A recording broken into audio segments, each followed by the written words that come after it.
Good evening. I'm Gary Franchi, Next News Network Chief White House Correspondent, bringing you the latest White House news from the past 24 hours in partnership with Trump Daily Post. Tonight, the headline sits squarely on the administration's economic push. Trump accounts surged to nearly $125 million in contributions from American families in just 5 days alone, as the White House also celebrated Micron's more than $250 billion U.S. investment plan, continued working families tax cut relief, and a border security message centered on stopping suspected terrorists in their tracks. It's a forward-driving picture of an administration that's pushing growth, jobs, tax relief, and national strength all at once. And now to the full White House rundown from the pool. President Trump arrived at Joint Base Andrews at 1 a.m. this morning after returning from the United Kingdom. During the flight, he spoke with reporters for about 15 minutes and made clear that a change of planes was not tied to a security issue, saying the move gave service members at the base a chance to see the aircraft. The president also touched on the recent military action against Iran, saying the United States hit Iran 20-1, and he pointed to ongoing talks with NATO allies, possible troop movements in Europe tied to negotiations involving Greenland, the housing bill, voter ID legislation, Venezuela, Medicare, coverage of the GLP-1 drugs, and the situation involving Graham Plattner, who has since closed up his campaign. He also said he's not spoken with Senator Mitch McConnell after McConnell's hospitalization.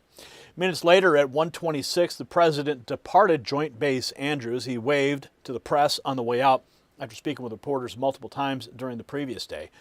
Then at 1:48 a.m., the motorcade returned to the White House. A lid was called at the same time, closing out a 53-hour travel stretch for the press pool and ending in the overnight return. According to the daily guidance for Thursday, July 9th, the president's official schedule began with executive time at 8 a.m. The day then moved to a 1 p.m. intelligence briefing, a 3 p.m. signing time in the Oval Office, and 2 Oval Office policy meetings at 4 and 5 p.m. All those events were closed to the press with no public appearances on the schedule. Then the in-town press pool included outlets from across the White House beat with pool call set for 9 a.m. Eastern. In a later White House press note, the press office announced a lunch lid in effect till 1 p.m. with no changes to the president's schedule during that period. As for the broader White House message driving the day, the administration kept the focus on results. Trump accounts posted an early surge with nearly $125 million contributed by families in 5 days, a major marker for the president's push to build long-term financial security for the next generation. The White House also highlighting Micron's plan to raise U.S. investment above $250 billion through 2035, including a major New York fabrication project expected to create tens of thousands of jobs.